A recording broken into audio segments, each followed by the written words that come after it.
What's going on, college football fans, and welcome back to the First and Long College Football Show.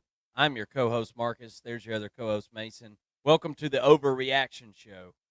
It is Saturday night, and we are ready to overreact to everything that we just saw on an action-packed college football week one. Thank God it's back. That's all I got to say. Thank God it's back. Not all of the big games were awesome games, Mason, but it was really, really entertaining nevertheless. How are you? We watched a bunch of football today together. You've made your way back over to your casa from mi casa. What'd you think about this Saturday? This was a lot of fun. I may have drank too many beers, but I'm still here. I'm not going to bail on the good people of the First and Long College Football Show. I'm here on Saturday night. I'm ready to talk about it. How are you?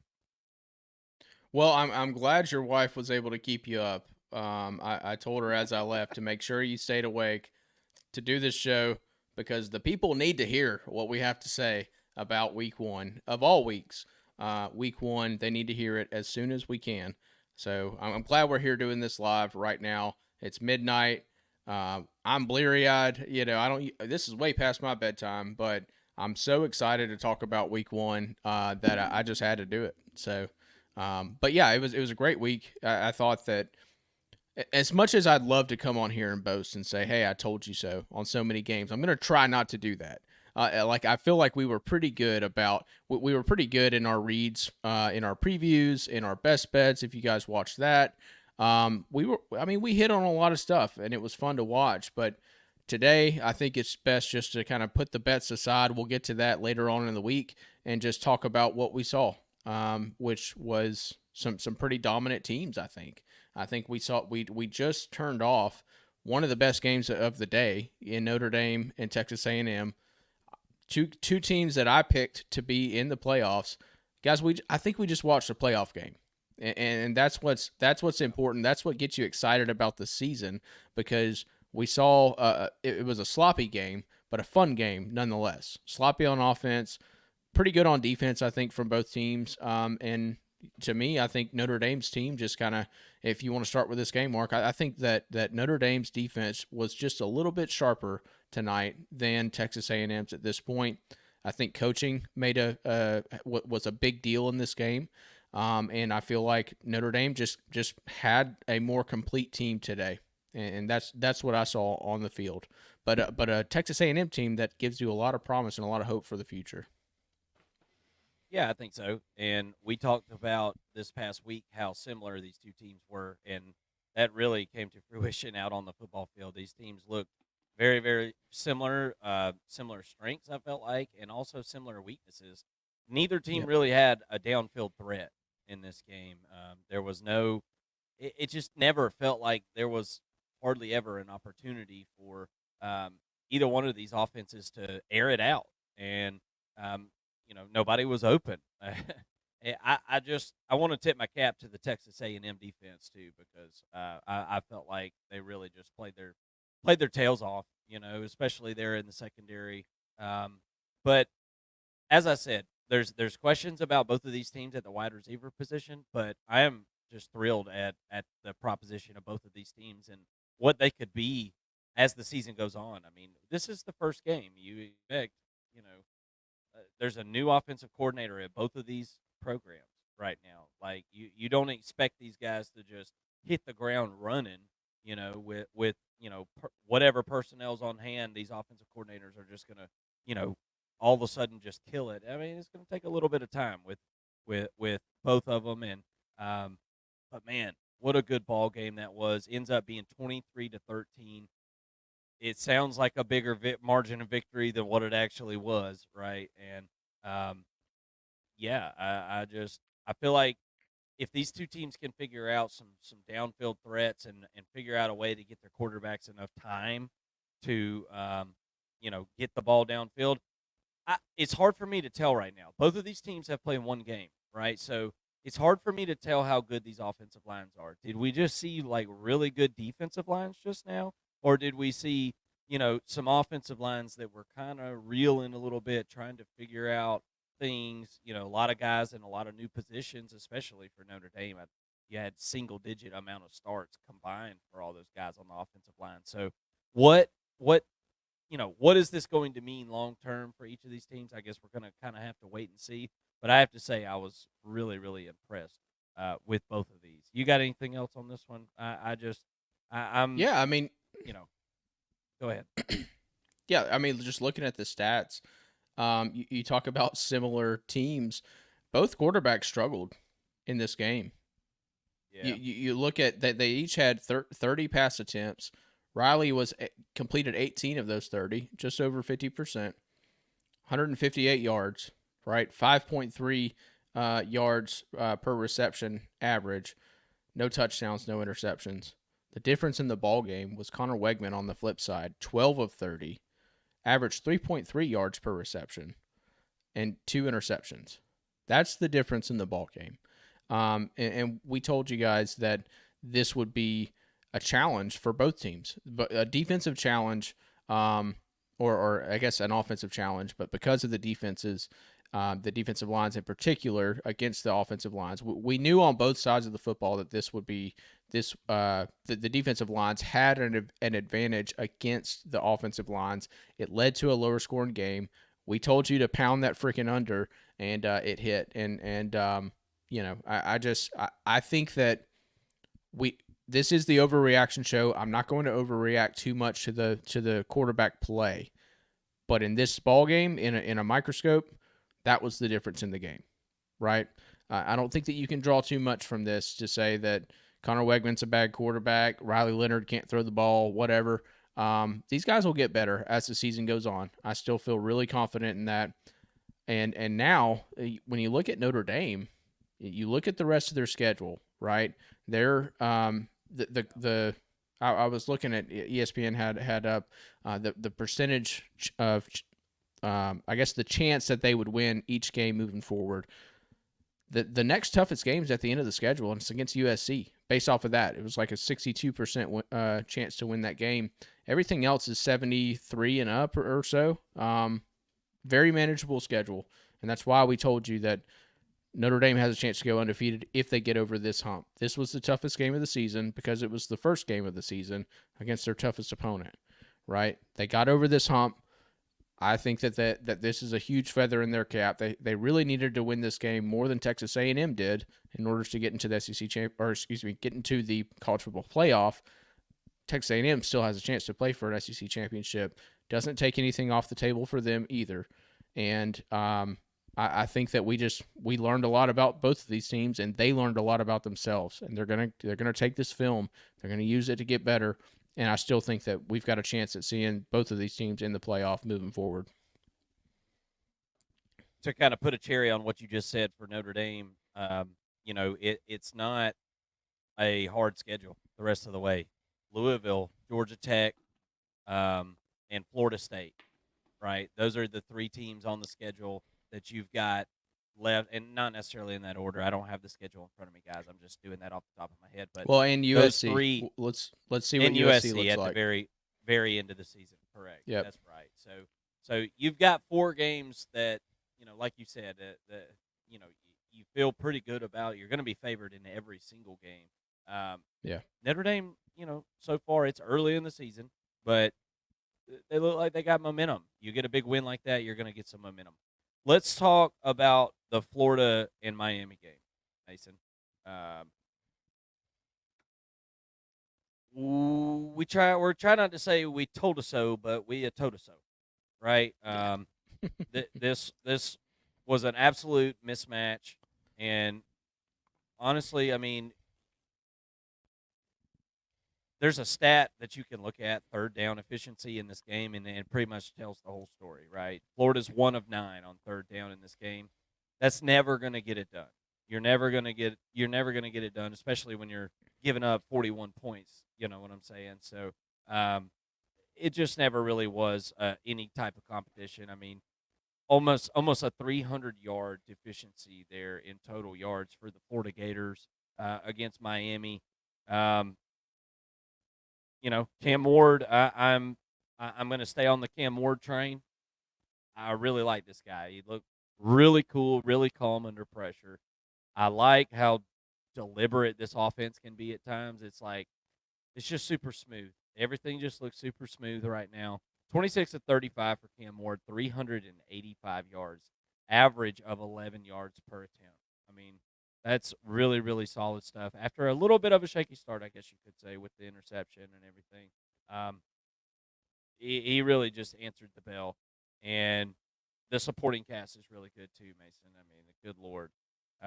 Damian Martinez didn't have like an amazing day or anything. We'll have to kind of see how that run game develops as time goes on. But Miami clearly had a goal of picking on the secondary, something that we talked about this week. We felt like Florida's secondary was a huge liability, and lo and behold, Xavier Restrepo, Arroyo, Horton, I mean, you name it, all these wide receivers just had a hell of a day. What did you think about the game? Yeah, I mean, kudos to Miami, right? Really came in, played solid defense. I thought that was the most impressive aspect of this game here for Miami is that they look like a completely different team on defense. Um, a little bit of issues on the back end, but they masked it well. Graham Mertz was 11 of 20, 91 yards, 4.6 yards per completion there with no touchdowns, one interception, a 19.1 QBR mark for Graham Mertz. A lot different from what we saw from him last year, which wasn't a great season. Yeah. And in this game, he was completely shut down. Yeah. So much so that they had to bring in DJ Lagway to get something out of this quarterback position. Um, I'm a little bit concerned about Mertz, honestly. I thought that he would be kind of the guy who manages the game pretty well, keeps them in it, doesn't cost them the game. And when you watch the game live, it wasn't that bad. Like Graham Mertz, I wasn't just saying like you got to get him out, watching this game. But then you look at the stats at the end of the game, not even 100 yards completing, in the passing game.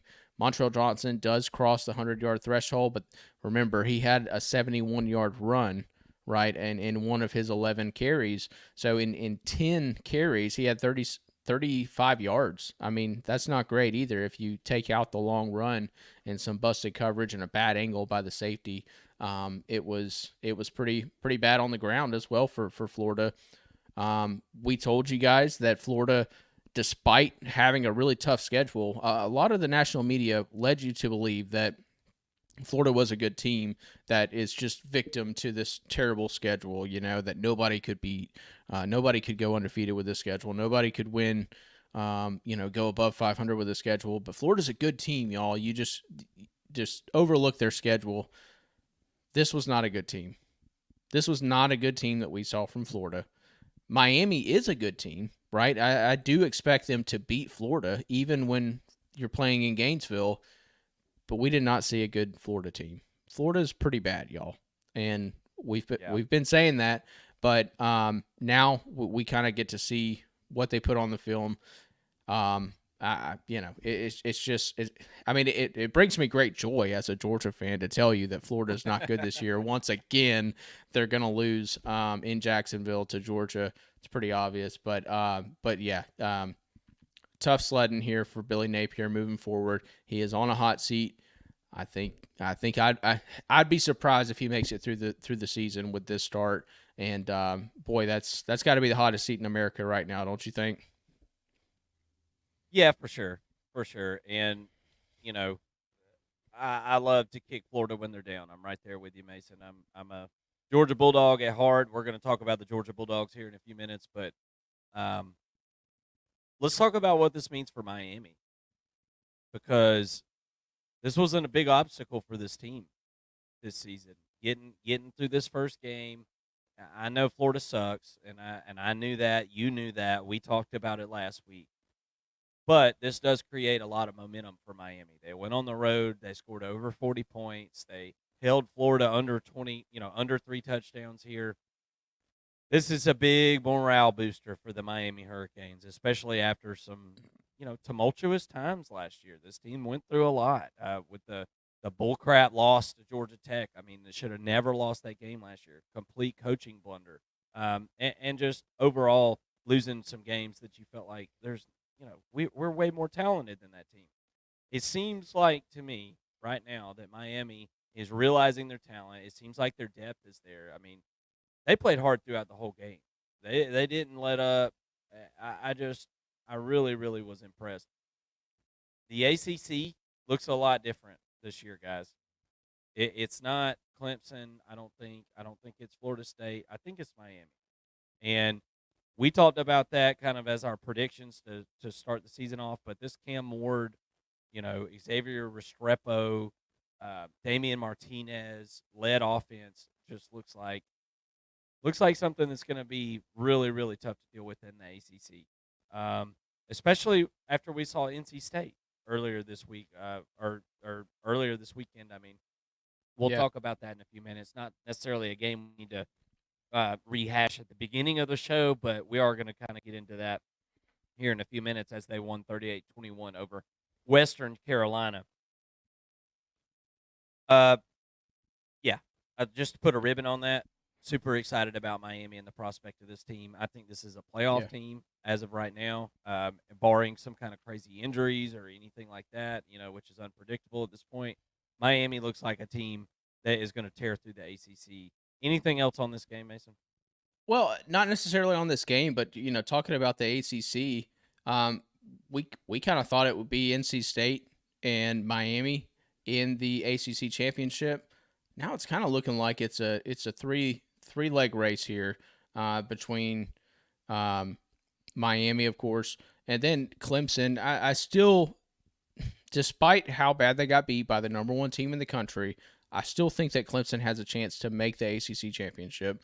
I still think that they're a good enough team. Obviously, they do from like a record standpoint. This has no effect on the ACC championship. But as far as how they played, I thought that the first half went about as good as they could have hoped.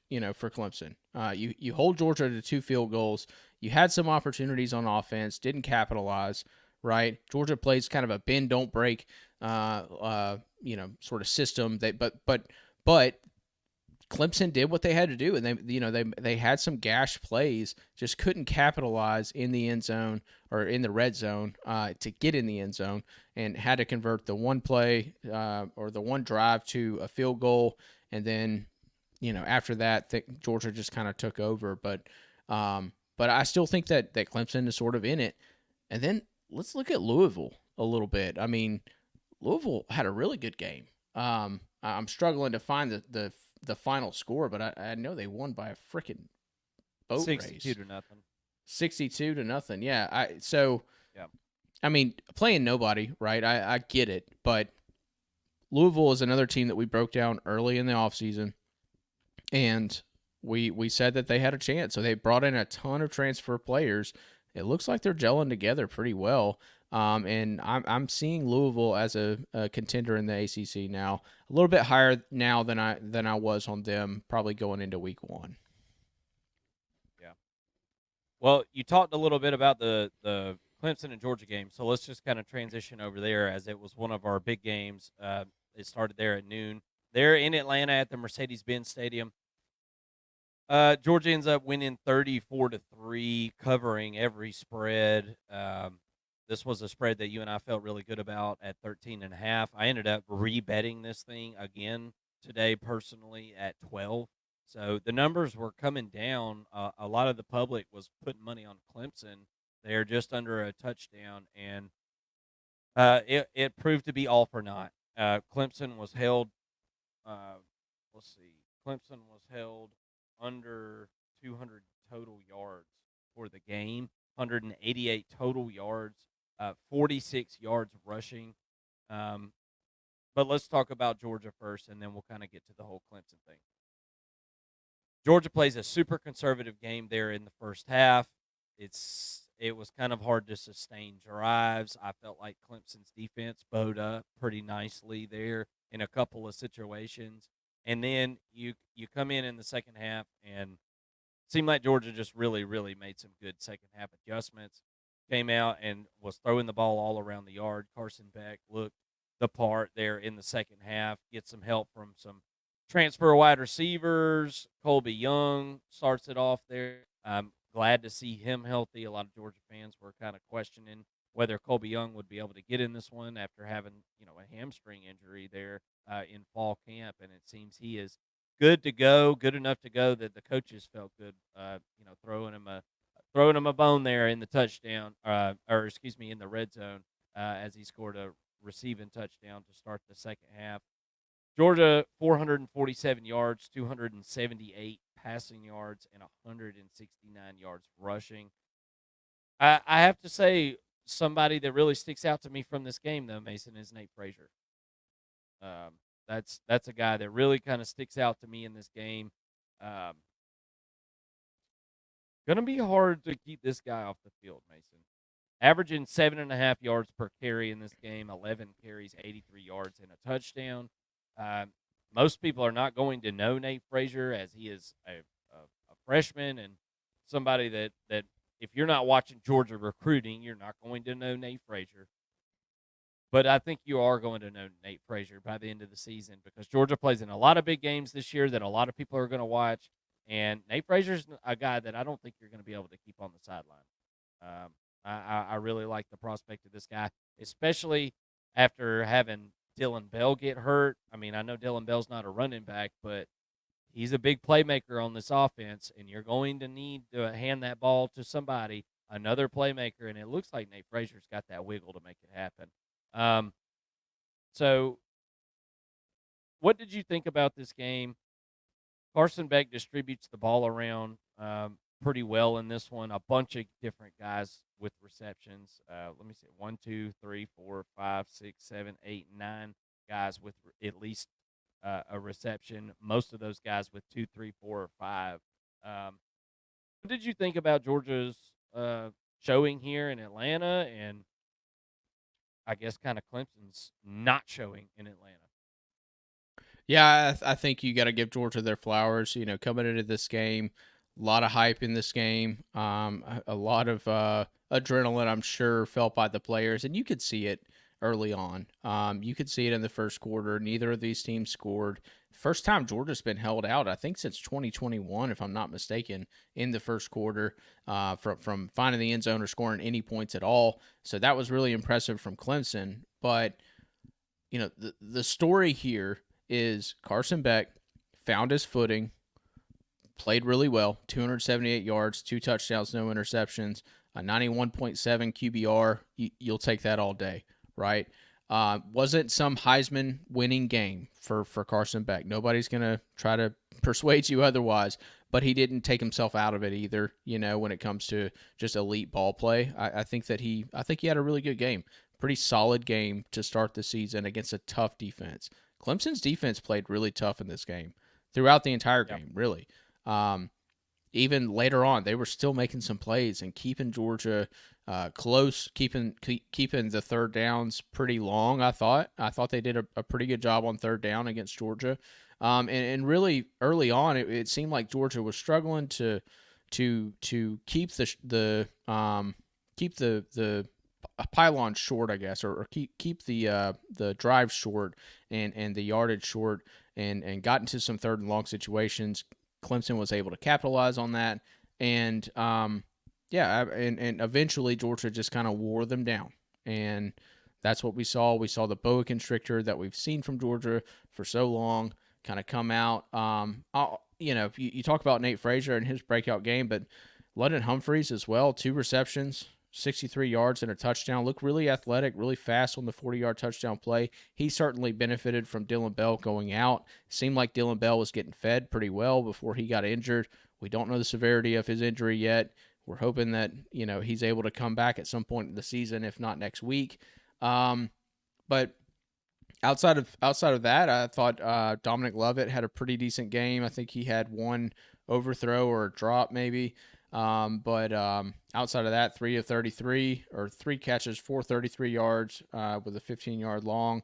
And then Arian Smith got pretty active with 5 catches, 56 yards for him as well. You see the well-roundedness of Georgia's offense. You see the stinginess of their defense, only giving up three points. I mentioned earlier that Clemson had some gash plays, and Georgia kind of just sat in there with it and took it and didn't let them find the end zone one time. I thought that was pretty good. Pretty good little outing for a shifting defense, particularly on the secondary or in the secondary. And also, Jonel Aguero did not play. He's Georgia's starting star, and he didn't play in this game. We don't know why. We don't know if it was an injury. At least I don't know. Maybe something came out that I missed, which is certainly possible. I'm covering all these games, but as far as I know, I didn't hear anything about Jonel Aguero not playing in this game until it was played, and I'm like, where the heck's Aid at, right? Didn't Yeah. play from what we can tell, but I thought the secondary looked pretty good. Really like Julian Humphrey.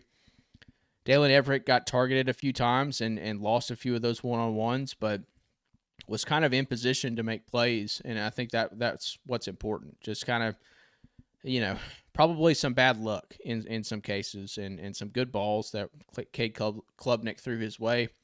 But ultimately, I think you got to be pretty happy as a Georgia fan with what happened in this game, how it played out, and the second half in particular, we really saw the Georgia of old, or that we've kind of grown accustomed to seeing, come out and play like what we thought that they would, and I think that was pretty promising for the weeks to come. Yep, absolutely. Let's go through some of these games, and we'll kind of go through some of these scores, guys. We're not going to go through every single game and comb through it because some of them aren't worth, you know, going super deep with the opponents that these teams were playing. But one that we definitely wanted to talk about, and we'll kind of go through the ranked teams, even though we'll go through the AP rankings, even though we don't believe in those a whole lot. But Oregon beats Idaho 24-14. And Mason and I did not watch this game. I've got to go back and watch it. So anybody that's watching this video, I would love for you to tell me in the comment section what the hell happened here. Because I mean, if you look at the team stats on this game, I mean, it's unbelievable the lopsided, you know, Oregon had 487 total yards, Idaho 217, 380 yards passing. Now, looks like Idaho did pretty well stopping the run, I guess you could say. Oregon averaged 2.9 yards per rush. And if you wanted to look at the stats and point to something in this game that, kind of seemed off, I think that would probably be it for the Oregon Ducks. But not to mention 8 penalties for 60 yards. That's not going to help either. Kind of shooting yourself in the foot. But I mean, there's a discrepancy on every single one of these stats here. I mean, Oregon just absolutely killed them, and I just don't understand. 39 minutes to 21 minutes in time of possession. Um, you guys can let me know as far as what in the world happened on that. I just would have never expected Oregon to be struggling with Idaho. That makes absolutely no sense to me. So I'm going to be going back and watching that one, and we'll talk more about it next week. As you know, we'll have a game to talk about for Oregon. They're going to play Boise State next week, so that's going to be a much tougher task. Boise State's a lot better than Idaho, guys. Boise State had a freaking running back that had 6 touchdowns today too, by the way. So kind of a sight to see there for sure. We'll just kind of make our way down through some of these ranked teams here. Uh, Texas 52-0 over Colorado State. Arch Manning gets in. You know that seems to be all ESPN wants to talk about as far as that game goes. But I guess really, if you're playing Colorado State, that's probably the only thing that's newsworthy. Alabama 63-0 over Western Kentucky. Something kind of stuck out to me in that game is I believe Jalen Milroe was like 7 of 8 in that game, or 7 of 9. Kind of an interesting stat Yeah, line, it was like eight right? of nine or something for 200 yards. I mean, pretty wild.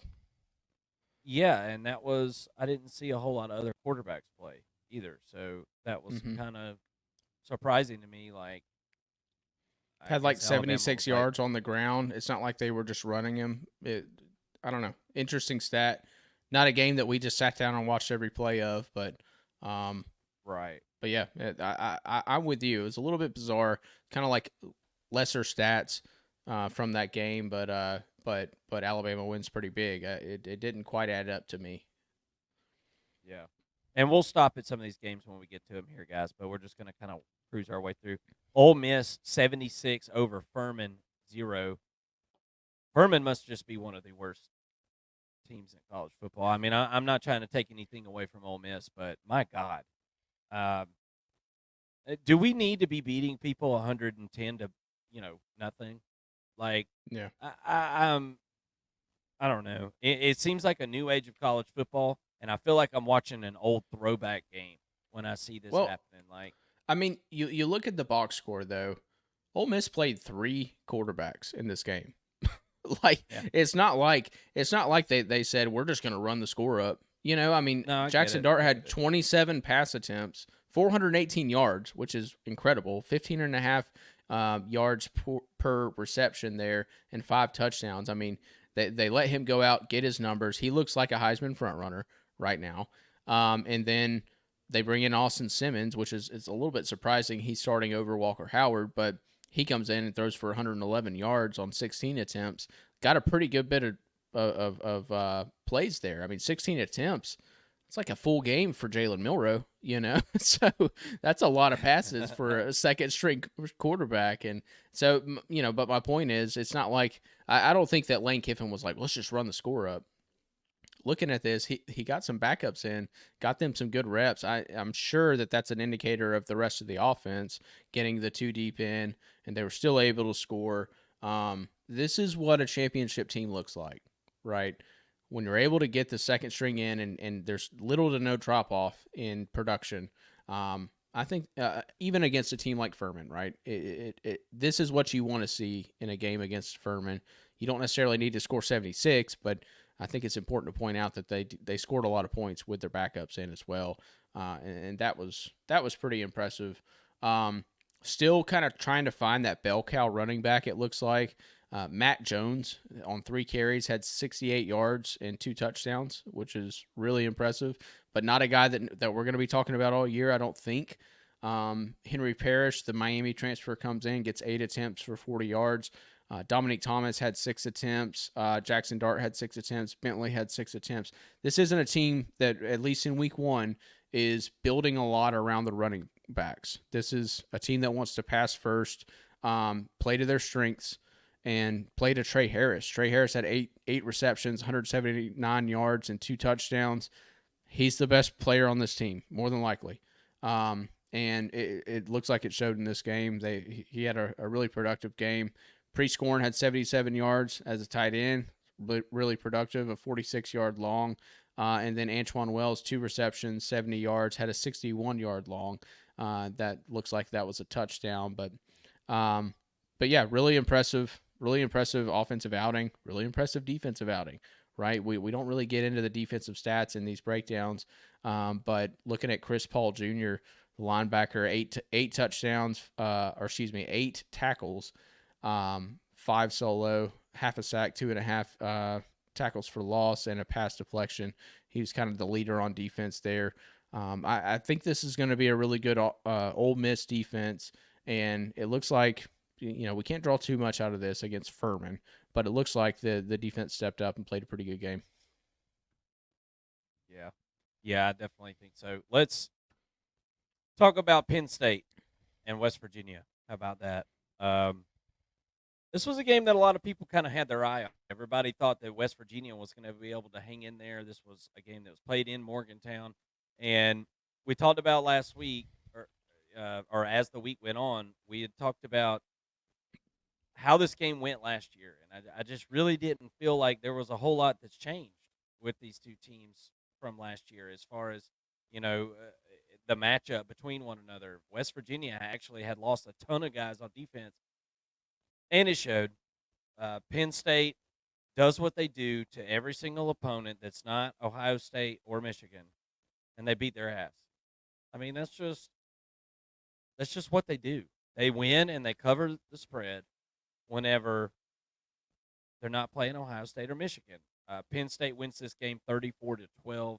West Virginia struggles to move the ball, only 246 yards total in the game. Penn State did a really good job getting West Virginia into third downs. West Virginia was only 4 of 14 attempts on third down, and then they were 3 of 4 on fourth down. There was a lot of times between these two teams that they went for it on fourth down in this game. That's exciting stuff, but West Virginia not able to really get anything done or going against Penn State and this awesome defense that, year in and year out, it seems like it's been pretty daggum good. Penn State's offense, that's been the question lately. Do they have some explosiveness? And it looked like, for all intents and purposes, Mason, they were able to move the ball with more explosivity. Um, Mm-hmm. we talked about. Let me pull it up right quick. We talked about Drew Aller. We talked about his non-ability to be able to hit the explosive plays, throw the ball, air it out. We talked about it last week. I don't think it's Drew Aller. I think it's the offense. I think it was the offense. Well, it seemed like the offense was called much more liberally this week, as he averaged 12.7 yards per attempt passing the ball, 3 touchdowns, no interceptions, very high QB rating, 11 of 17 total for 216 yards. Thought it was a good game for Drew Aller. Really good game to get your feet wet for the season. A formidable opponent compared to what a lot of these teams played in week one. We won some money on this game, and Penn State won the game. What do you think about this one? Yeah, hit on the Penn State cover there, and then also on the under. Um, there was a huge delay in this game. Otherwise, it could have gotten a lot worse, because I think that this Penn State offense was rolling a pretty good bit, and then it seems like after the delay at halftime, Penn State comes out and they just say, hey, we're just going to park the bus and play pretty conservative. Drew Aller finishes with only 17 pass attempts, only threw to 5 different receivers in the entire game. Would have liked to have seen a little bit more, out of that offense, but I thought that the drive before half was really important. You see them in a 2-minute drill go down, get some chunk plays. Really, there was only a minute left on the clock, and they go down, get a couple of chunk plays, and find the end zone. Go into halftime with a score, get the ball back at half. So that was really important to see, I think, from Penn State, from Drew Aller. Good confidence builder for him. I saw him using his legs a lot, which is in the games last year that Drew Aller used his legs, he had his best games. He was able to do both and be not a dual threat, but he was somebody who you had to pay attention to in the run game as well. We saw that out of him tonight. I think that this is something that Penn State can build on, and get this offense rolling a pretty good bit. Holding West Virginia to 12 points is pretty important, because this is a good defense, or excuse me, this is a good offense. And so for Penn State to hold West Virginia to 12 points, I feel pretty good about the defense. I think that this is one of the better defenses in the Big Ten as well. Yeah, Drew Aller, 44 yards rushing, 7.3 average for the game. Had a 15-yard long there running the football. And you talked about the Penn State defense having a good game against what is, a lot of people think to be a decent West Virginia offense. Garrett Green kind of just does more of what we've known from Garrett Green, and that is complete about 50% of his passes. He only averaged 5.8 yards per attempt in this game. That's not going to get it done. No touchdowns, no interceptions, which is good, but very low QBR there, as he completed only about 50% of his passes. So that's not going to be able to get it done. And this game kind of goes almost exactly like it did last year, and which was honestly what we pretty much predicted. Let's keep it going here, Mason. Let's see. Are there any more Saturday games we want to talk about? Well, so Arizona is only up by 3 at halftime to New Mexico. Just kind of a game that's going on right now that people should be paying attention to. We've been pretty low on Arizona since they lost their head coach in Jed Fish, as he goes on to Washington. It looks like Noah Fafita and Teteroa McMillan are kind of putting this this team on their back. Noah Fafita, 278 yards in the first half, 3 touchdowns, 1 interception. Teteroa McMillan, 6 receptions, 208 of those 278 passing yards with all 3 touchdowns. I mean, they are just feeding this man, and that can't be that can't last for the entirety of the season. You're playing New Mexico, right? This is where you get everybody involved, and they're going to one guy. I've got concerns not just about the offense, but also the defense, of course. Give it up 24 in the first half to New Mexico. Not a great sign. Doesn't look like a top 25 team. They weren't in our top 25, and I think that this kind of proves why. Yep. Let's keep cruising through some of these games, and we'll blurt out some of these scores, and we can talk about them if you want to. Vanderbilt ends up beating Virginia Tech 34-27, final in overtime. That throws a few people's ACC picks on its head. I mean, I heard Pat McAfee on ESPN talking about how he's picking Virginia Tech to win the ACC. Stupid. This is the overreaction show, but stupid. Very, very bad. This wasn't an ACC loss for Virginia Tech, so don't get me wrong. I understand they can still go in the ACC. I understand that, but they're not going to. So stop it. Let's keep it going. We talked about Louisville beating. It was Austin Peay that they beat 62-0 there.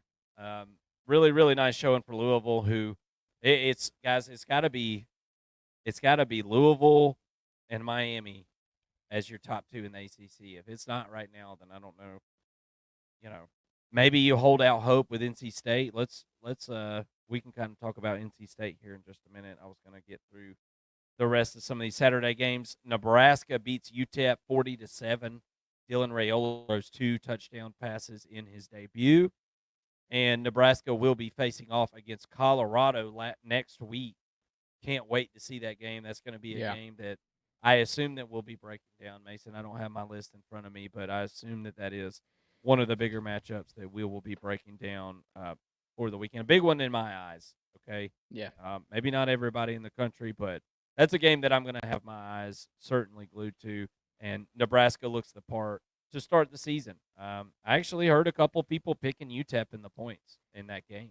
So, I look, good teams win, okay? Really good teams win and cover, and Nebraska did that this weekend, and that's all you can really ask out of your team. Iowa State beats North Dakota 21-3. Iowa State, I bring them up because somebody that we kind of neglected whenever we talked about the Big 12 and didn't realize that they returned like 90% of their team and 90% of like their total production from last year. So Iowa State is a team that we're going to kind of keep an eye on. But 21-3, not exactly an offensive firecracker that went off or anything, but they do get the win, and good for them. Congratulations to Fran Brown at Syracuse, 38-22, gets his first win. We won't be talking Syracuse a whole lot this year, guys, but congratulations to Fran Brown. As a Georgia fan, I'm happy for that guy. Let's go through some more of these. South Carolina barely beats Old Dominion. What the hell? 23-19.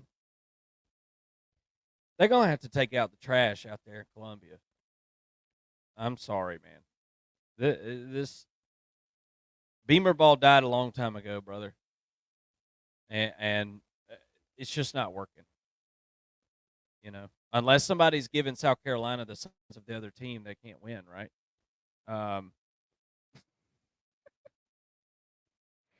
That's right. That's an inside joke. I shouldn't have unless you're a Tennessee fan, and then you know exactly what we're talking about. That was wrong as hell of me. I'm so sorry. God dang.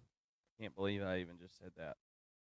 Auburn beats Alabama A&M 73-3. Didn't watch it, not going to, but congratulations to Auburn on that one. Georgia Tech beats Georgia State 35-12. Actually, probably a formidable little game there. I was worried about Georgia Tech coming off the win against Florida State. Anytime you get a win like that, you kind of worry, and then playing a team from literally right across the street from you, right? You never know what you might run into. But Georgia Tech ends up handling that no problem. Hey, any thoughts on Tennessee blowing out Chattanooga 69-3? I mean, it is Chattanooga, but did we learn anything from Nico Iamaleava as a first time starter in this team? I mean, I mean, first time for the whole season. I know he started in the bowl game last year, Yeah. but this is a guy that we've all got our eyes on. Tennessee's a team that we've got our eyes on. They're a playoff team in our eyes, and I feel pretty good about Nico. I feel like the offense showed up, the defense played really well, obviously. Um, Anxious to see kind of how this team moves forward. But did you get a chance to watch any highlights on that game? I haven't watched a whole lot of it yet, but honestly, Mason, I didn't learn anything because I felt like I already knew what Nico was about. I mean, I look, Chattanooga is complete dog water, right? They're hot dog water. They're no good. Um, Helen Keller School for the Blind and Deaf, whatever you want to call it.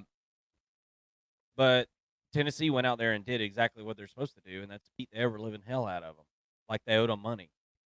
And that's exactly what Tennessee did. And I know what Nico is. I know what he's going to be. He's going to be a star. I don't, know the specifics of it yet, but I know he's going to be a star, and I can't wait to see where it goes. Ready to see next week, Mason, that Tennessee NC State matchup. Holy cow! I'm really really excited about it. I'm a little worried for NC State Yeah, for their well being. yeah. After I'm a after little that bit worried. showing, yeah, Well, let's just talk about it because I don't think we have any more Saturday games to really go over. So let's go into some of the Thursday and Friday games, which is NC State played on one of those days. Let me find them on my list here. Where are they at? Okay, I see them. 38-21. NC State beats Western Carolina.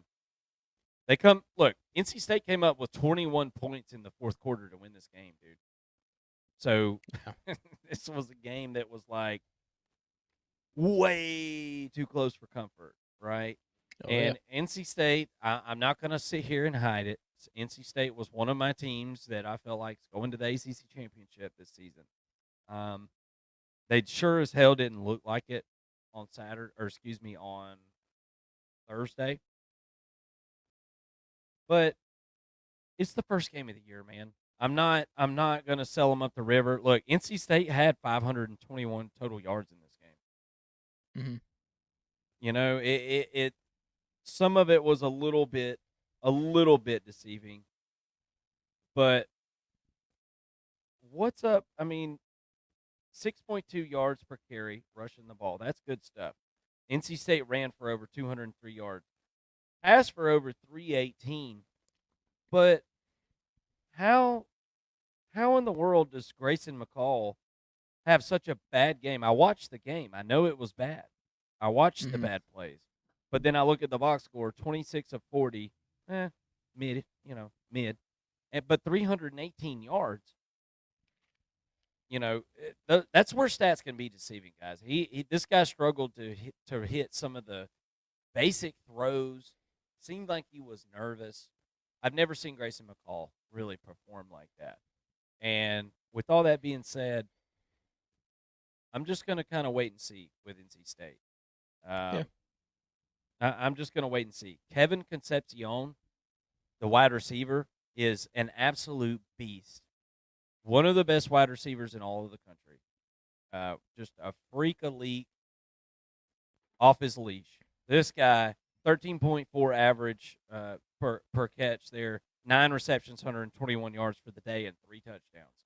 If Kevin Concepcion doesn't play for NC State in this game, they very well might lose it to Western Yeah. Carolina, who is not a talented team, by the way. Um, so some of these teams Really, like Wisconsin, go ahead. I'm sorry. I was just gonna say, really impressed with Justin Jolie too. I mean, Yeah, five yeah. receptions, 75 yards, but a big target. This is a tight end slash wide receiver. You can put him all over the field. I think we're going to be hearing his name quite a bit here in the future, very short future, as you know, we could see him break out against Tennessee. I do kind of hold on to hope that game is going to be at least competitive, but not a great first outing for NC State. A lot's got to change for them to go to Charlotte next week and take on Tennessee and be competitive in that game, because Tennessee didn't have these holes right this week. So, Yeah. um, I really hope that Louisville is able to take something from this game, get a little bit better, because they got a game to play in about 6 days. Yeah, you mean NC State. You said Louisville, but yeah, Oh Mason. yeah, Look, sorry, yeah. Waters, Jordan Waters. This is a scary thing to say going into a Tennessee game. NC State couldn't block Western Carolina and run the football early in this game at all, and I couldn't figure out, like, Western Carolina just kept stacking the box, stacking the box, and stacking the box. But it's like NC State didn't have an answer for it. And Kevin Concepcion, I really like him, a wide receiver, but he wasn't getting down the field and making big plays that way. It was a whole lot of. I mean, his long for the day was 35 yards, right? So it was a lot of 10, 15, 20 yard passes, and it just seemed like this team really bogged down when they got in the red zone. As I said, they really struggled to run the ball early in the game. A lot of the yardage that Jordan Waters had came late in the game. That 50-yard run was a big chunk of his 123 yards for the day. He had 20 carries, 123 yards, 6.2 yards per carry, which is really good, and 2 touchdowns. But as I said, there's a 50-yard run in there, kind of skewing the stats. So there, look, I'm not selling my stock on NC State at this point. I'm going to stick with my pick from the beginning of the season. It's too early to be, they didn't lose the game, so that's a good thing. But offensive line is a question for me right now. They were not making holes. They were not making it easy on Jordan Waters. What are they going to do against Tennessee? Tennessee has got a hell of a defensive line and a hell of a front seven. So I'm legitimately worried about NC State next week, but they survive one more week, Mason. They survive 1 week to go face the Tennessee Volunteers next week. Let's talk about some other Thursday games real quick, and then we'll go to Friday and we'll close it out. Let's talk about Mizzou real quick. Missouri 51, Murray State 0. Not much to say about this one, guys, except Missouri looked really good. Everything looked up to par. I was really, really happy with everything. The running back situation was something I was looking at with Nate Noel, Marcus Carroll. What does the running back situation look like? And I thought it looked really good. I thought it looked really good. And I can't remember. I don't have the stats in front of me. I just tried to pull them up. Those two guys had decent days, but there was another running back too that had a decent day. So I Yeah, was I Kawan was Lacey. there. You go. Yeah, because I remember looking at it and I said, "Wait a second, did that say Kyron Lacey?" And I was like, "No, wait, I read that wrong." Yeah, they got 3 running backs. How about that?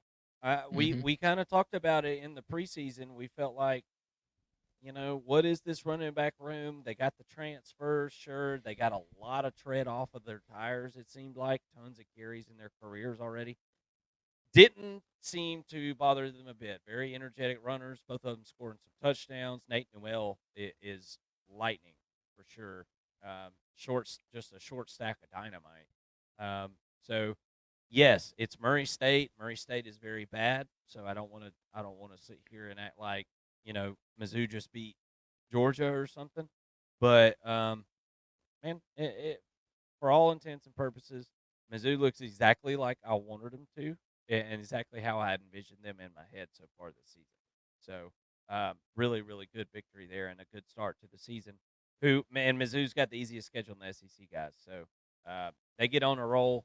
They got a couple of games they got to get over, and you watch out. They could very well be in the 12-team playoff hunt. Let's see, Utah at Southern Utah, or excuse me, Southern Utah at Utah, and the Utes end up winning that one 49-0. Cam Rising and Brent Keithy are back, and they're back with a vengeance. Super excited to see Cam Rising back for his 7th year of college football, something like that. Like, it's been many years he's been in college football, and this Utah team looks totally different when he's there than when he's not. Watch out, Utah has got a couple of deficiencies here and there, but overall, pretty solid team. Very physical play. They look like the Utah from 2 years ago. Last year kind of took off a year from their dominant self, right? With losing Cam Rising, they're back. They're back. Um, Yeah. you got anything Really on like that what one, I Mason? saw out of Stanley, the running back. 6 carries, 34 yards, nothing great there. 5.7 yards per carry. That's really good. But then out of the backfield, had 3 receptions, 150 yards, and 2 touchdowns. Um, Pretty dynamic there to combine him with Cam Rising. I was kind of curious about the running back situation at Utah.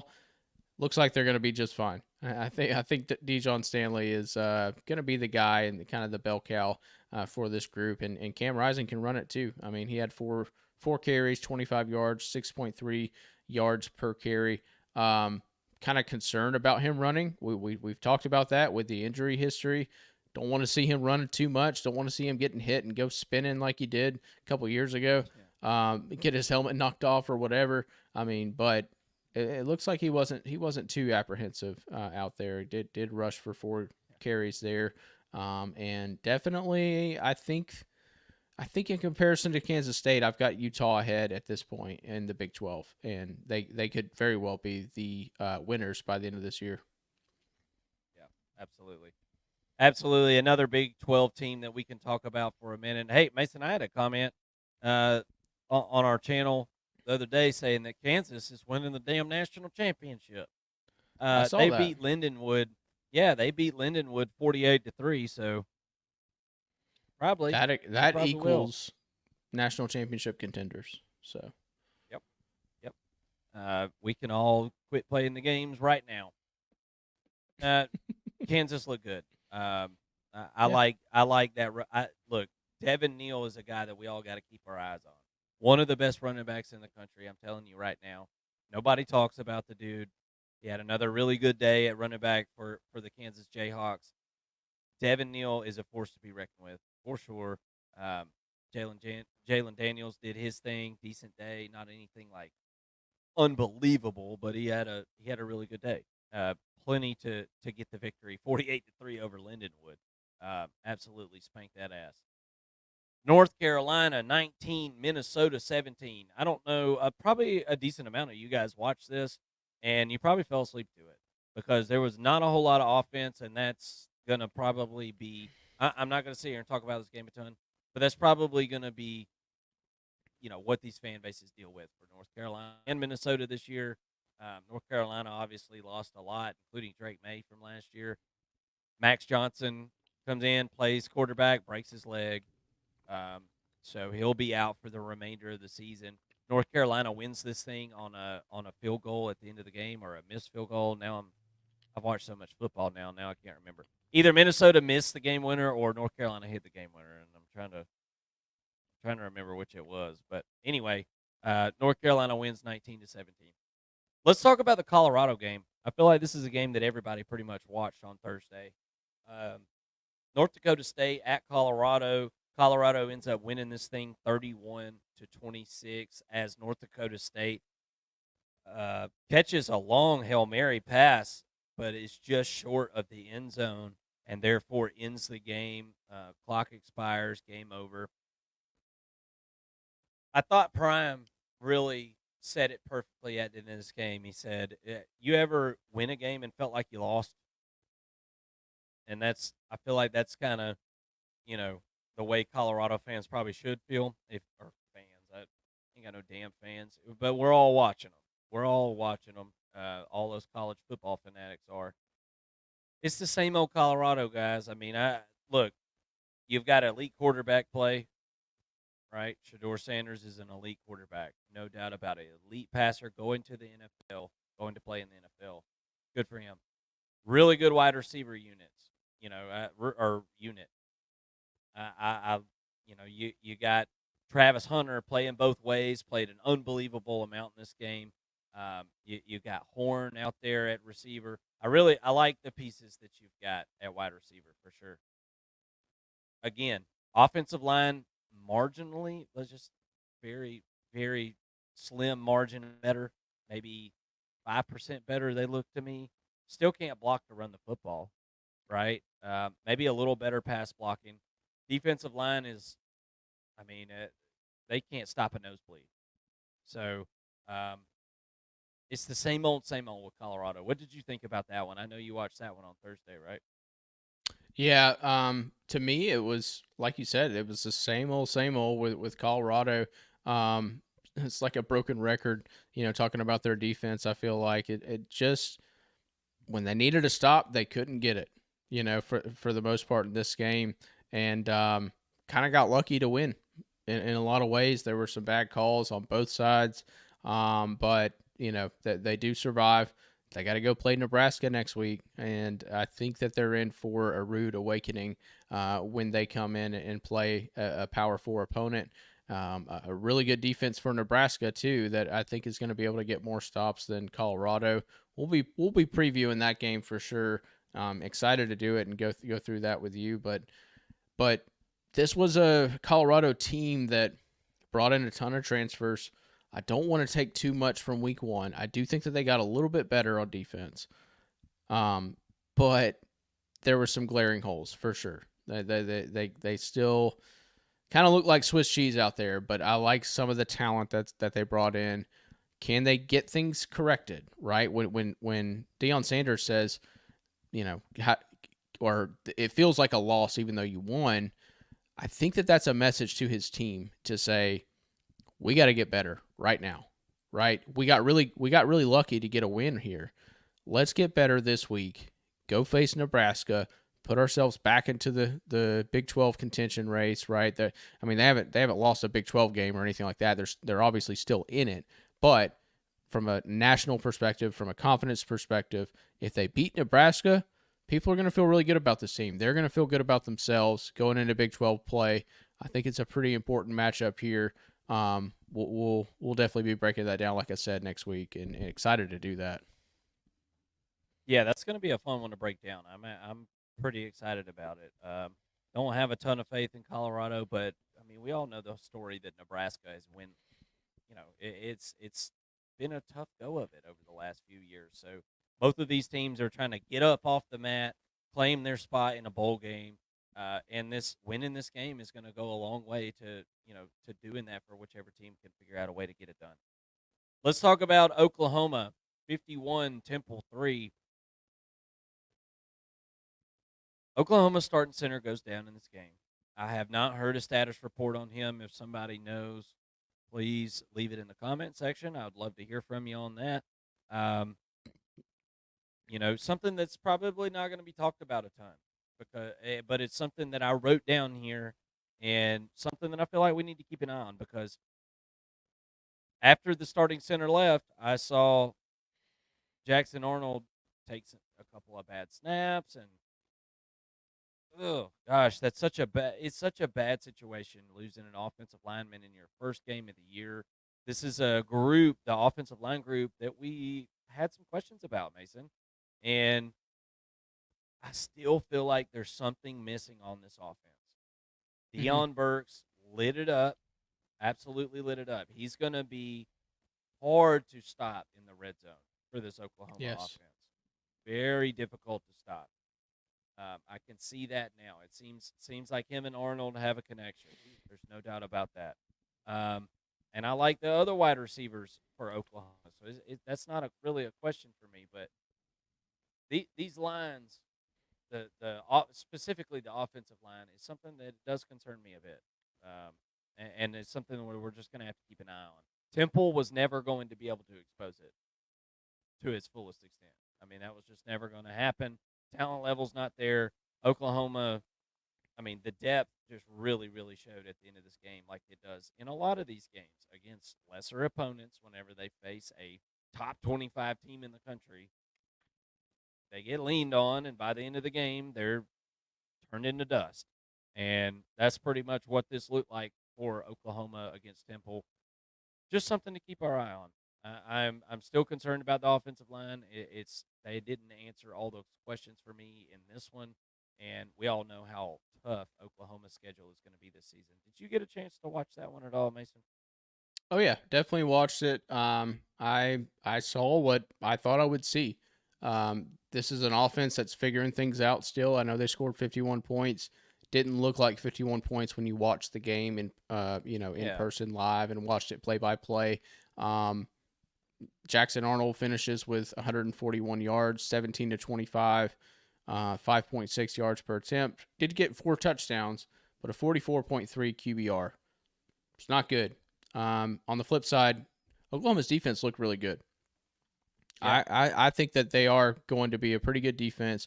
We expected that. They returned a lot this year. Third year with Brent Venables. I think that the defense is figuring things out. Are they top tier in the SEC? Probably not, but are they above middle of the pack? I think they are on the defensive side of the football. I think the offense needs to take another step forward, and I think that they will.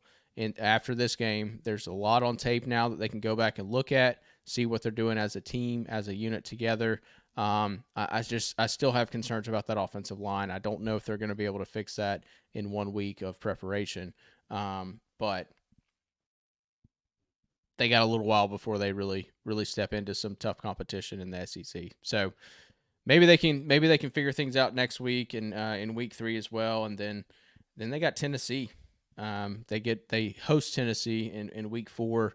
That's going to be a huge game. Going to be really tough for Oklahoma to win that game, but that's what they're gearing up for. A couple of easy games until then, and they got to figure some things out. That offensive line is going to be under duress against Tennessee's defensive front, but we'll save that. We'll table that conversation. I think what's exciting is that Jackson Arnold looked pretty smooth. I think he's kind of a smooth operator at quarterback. Just gotta make a little bit better decisions. He ran the ball pretty effectively, I thought. But yeah, got to gel with the offense a little bit better. I think they're headed in the right direction though as a team as a whole, and a tough schedule to sled here this year in the SEC as well. Yeah, really tough. Oklahoma was spared almost no tough opponent there on that schedule. It's pretty brutal. Yeah, just missing a little something on offense, just one little ingredient, and you just gotta the chef's got to get out there and throw a little extra salt in there or something. I can't quite put my finger on it yet. And again, playing Temple was never going to expose any of the holes on this Oklahoma offense to begin with. I'm just telling you what I see. Let's talk about Wisconsin, Western Michigan. This is one that really has stuck out in my head because Wisconsin is a team that I felt like I'm not going to say was a sleeper, but it was just seemed like a team on the rise. To me, Luke Fickle, I got a lot of faith in that guy. He's in a position that he really wanted to be in there at Wisconsin. Um, Phil Longo comes in as offensive coordinator. He's running the air raid system, and he didn't just come in this year, but he came in with head coach there. Mason, I just don't see any downfield threats. Now, I want to say one thing about this game though. Western Michigan is a whole lot better than Southern Utah, Lindenwood, Idaho. Well, I don't know. Idaho might be decent. I don't know. After what happened with after what happened with Oregon, that they might be. But you get my point. The Western Michigan had guys. They had huge dudes. They had talented dudes. They got dudes that are going to the NFL. So I just want to kind of preface this conversation with that. I felt like Wisconsin played a tougher team than a lot of these teams did that played nobody. But with that being said, Tyler Van Dyke just makes some dumb throws. I'm talking about just once every I forgot. I guess I forgot. I was feeling really good about Tyler Van Dyke going to Wisconsin and playing with Luke Fickle, who made Desmond Ritter look like damn Joe Montana, So Yeah. I was thinking, I was like, okay, this is going to work out really good. And my God, it just wasn't horrible. There was good moments, but it's just like, oh, once every 10 plays, he just throws it to the defender, and luckily in this game, Western Michigan wasn't not able to capitalize on it. But if he's doing that in Big Ten play, man, he's going to throw, 15 to 18 interceptions this season if he does that all year. Um, and there's no doubt about it. Uh, yeah, just left a lot to be desired for me. I thought Wisconsin, if you got an air raid offense, you're going to need a receiver that's going to be able to get behind a defense every once in a while, and I don't see that. So Wisconsin's going to be kind of driving the struggle bus, I feel like, until they can figure out a way to stretch the field out. Because the film they just put out, everybody's going to load the box up. Everybody's going to be right there in the middle of the field. They're not going to worry about you going over the top, and it's just going to make things even harder for Wisconsin. Um, you got anything on that one? Yeah, I mean, I just expected Wisconsin to be able to run the ball better, honestly. Yeah. 4.3 yards per carry there. Not great against a Western Kentucky, or excuse me, Western Michigan defensive front, which was sizable, but nothing like what they're about to see in the Big Ten. That's concerning that they weren't able to run the ball hardly at all. Tyler Van Dyke finishes with a 48.8 QBR. That's not great either. Got some things to figure out on offense. And giving up 14 to Western Michigan is not exactly great either on the defensive side. So I'm left with a ton of questions for Wisconsin after that game. Yeah, and you talked about the running game. Wisconsin wasn't able to run the game until the end of the game after they had already wore this Western. I mean, this Western Michigan would have been in this fight till the end, guys. There's no doubt about it. They didn't have the depth.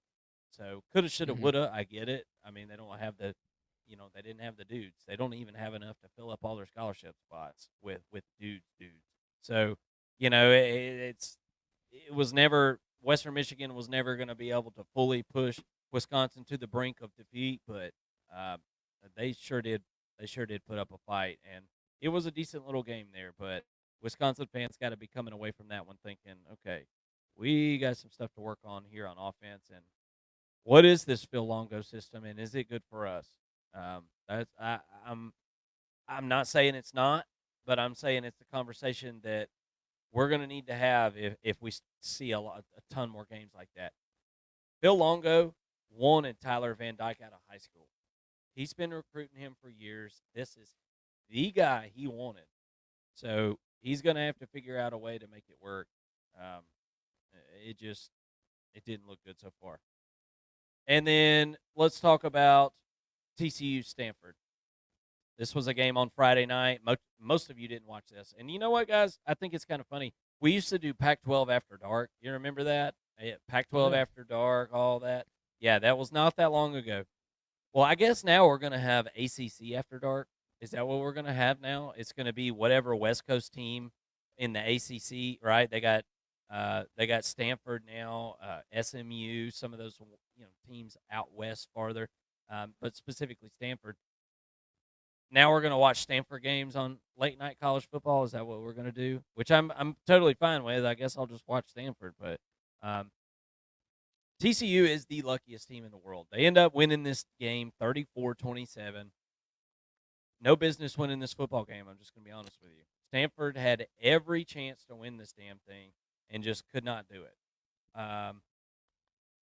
And I don't really know how. I mean, crazy interceptions that TCU was catching in this game. Like Stanford threw one off the linebacker's back, and it bounced off his back shoulder pads and to the defensive lineman, and he returns it 10, 15 yards there. And it was just kind of a unfortunate circumstances of events that just totally unfolded as the game went on for Stanford, as they had the lead and then ended up giving it up. TCU, Josh Hoover and company, and Savion Williams, wide receiver, somebody that you need to know about, guys. If you don't know about Savion Williams, the wide receiver for TCU, then you need to check him out. He's gonna, if your team plays TCU, you're gonna know who he is. Let's just say that.